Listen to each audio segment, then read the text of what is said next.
Hi friends, అందరికీ నమస్కారం. ఈరోజు మన టాపిక్ వచ్చి టీడీపీ, జేఎస్పీ, బీజేపీ కూటమి ప్రభుత్వం పథకాలలో భాగంగా బీసీ డిక్లరేషన్ ప్రకటించారు. అయితే ఈ డిక్లరేషన్లో భాగంగా బీసీలకు 50 సంవత్సరాలకే పెన్షన్ ఇస్తామని చెప్పడం జరిగింది. అయితే ఈ 50 సంవత్సరాలకే పెన్షన్ పథకానికి సంబంధించి ఏం డాక్యుమెంట్స్ కావాలి, అర్హులు ఎవరు, అర్హతలు ఎవరు మరియు మరింత సమగ్ర సమాచారాన్ని తెలుసుకుందాం. చూస్తున్న ప్రతి ఒక్కరు మన ఛానల్ని ఒక లైక్ చేసి కిందన్న సబ్స్క్రైబ్ బటన్ సబ్స్క్రైబ్ చేసుకొని దాని పక్కన బెల్ ఐకాన్ని ఆల్ నోటిఫికేషన్ యాక్టివేట్ చేయండి. లేట్ చేయకుండా టాపిక్లోకి వెళ్ళిపోదాం. 2024 సార్వత్రిక ఎన్నికల ప్రచారంలో భాగంగా కూటమి ప్రభుత్వం బీసీ డిక్లరేషన్ని ప్రకటించారు. ఎన్నికలలో తమ అధికారంలోకి వస్తే ఈ డిక్లరేషన్లో భాగంగా 50 సంవత్సరాలకే పెన్షన్ ఇస్తామని హామీ ఇవ్వడం జరిగింది. ఇప్పుడు ఇస్తున్న 3,000 నుండి 4,000 పెంచుతామని, అలాగే బీసీలకు 50 సంవత్సరాలకే అర్హతలైన ప్రతి ఒక్కరికి 4,000 పెన్షన్ అందజేస్తామని వెల్లడించారు. బీసీ డిక్లరేషన్ అనేది 10 సూత్రాలతో కలిపి ప్రకటించారు. బీసీ సబ్ ప్లాన్ ద్వారా వచ్చే 5 సంవత్సరాల్లో 1,50,000 కోట్లు ఖర్చు చేస్తామని వివరించారు. సంవత్సరానికి 30,000 కోట్లు చొప్పున 5 సంవత్సరాల్లో 150 కోట్లు 1,50,000 కోట్లు చేస్తామని వెల్లడించారు. అయితే బీసీ రక్షణ చట్టం కింది ఏఎస్టీ విలువలు ఉన్నట్లుగానే బీసీలకు కూడా ప్రత్యేక రక్షణ కల్పిస్తామని హామీ ఇవ్వడం జరిగింది. అయితే ఈ 50 సంవత్సరాలకే పెన్షన్ పథకాన్ని ఎవరు అర్హతలు, ఏమేమి డాక్యుమెంట్స్ ఉండాలి అనే వివరాలు తెలుసుకుందాం. స్కీమ్ బీసీ డిక్లరేషన్ 50 సంవత్సరాల పెన్షన్ స్టేట్ వచ్చి Andhra Pradesh. Launched by TDP, BJP, Janasena. Launched year 2024. Official website.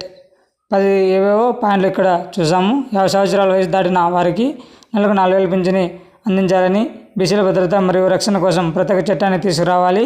వచ్చే 5 ఏళ్ళలో బీసీ సబ్ ప్లాన్ కోసం 1.5 లక్షల కోట్లు ఖర్చు చేయాలి. బీసీలకు 34% రిజర్వేషన్ పునరుద్ధీకరణ చేయాలి. ఆర్థిక పురోగతి కోసం ప్రోత్సాహకాలు మరియు ఉద్యోగ అవకాశాలు పునరుద్ధరించాలి. చట్టం ప్రకారం కుల జనగణన అమలు చేయాలి. చంద్రన్న బీమా పథకం కింద 10 లక్షల చెల్లింపును పునఃప్రారంభించాలి. మరియు పెళ్లి కానుక పథకాన్ని 1,00,000కు పెంచాలి. శాశ్వత కుల ధృవీకరణ పత్రము. బీసీలకు విద్యను ప్రోత్సహించే అన్ని పథకాలను పునరుద్ధరించాలి. బీసీలకు విద్యను ప్రోత్సహించే అన్ని పథకాల పునరుద్ధరించాలి.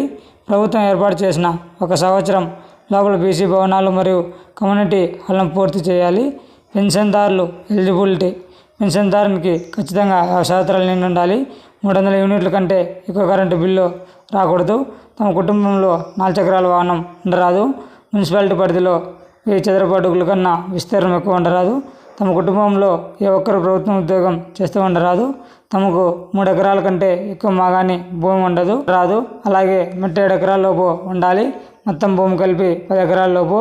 మనకి పెన్షన్ కార్డుకి కావాల్సిన ఏ డాక్యుమెంట్స్ అంటే Aadhaar card, ration card, Aadhaar card mobile number link ఇవి ఉండాలి. Caste certificate, income certificate, Aadhaar update history అనేది ఉండాలి. ప్రభుత్వం సమాజంలో వివిధ వర్గాలను సమర్థించుకోవడానికి పింఛన్లు అందిస్తుంది. వీటిలో వృద్ధాప్య పింఛన్, జల్లాయిదారుల పింఛన్, విధవా పింఛన్, వికలాంగుల పింఛన్, టాడీ పింఛన్, కళా పింఛన్, ట్రాన్స్జెండర్ పెన్షన్ మరియు మత్స్యకారుల పెన్షన్ ఉన్నాయి. ఈ పింఛన్లు ప్రతి వ్యక్తి యొక్క ప్రత్యేక పరిస్థితులు మరియు అవసరాలను ఆధారపడి వారికి సాయం చేయడానికి రూపొందించబడతాయి. మరింత సమగ్ర మరియు సహాయక సామాజిక భద్రత వ్యవస్థ నిర్ధారించడానికి ఈ పెన్షన్లు కావాల్సిన అర్హతలు. పెన్షన్ దానికి ఖచ్చితంగా 50 సంవత్సరాలు కలిగి ఉండాలి. ఇది ఫ్రెండ్స్ మనకి ఈ పెన్షన్కి కావాల్సిన డాక్యుమెంట్స్ ఇది ఫ్రెండ్స్. ఈ వీడియో నచ్చితే లైక్ చేయండి, షేర్ చేయండి. Thanks for watching video. జై హింద్.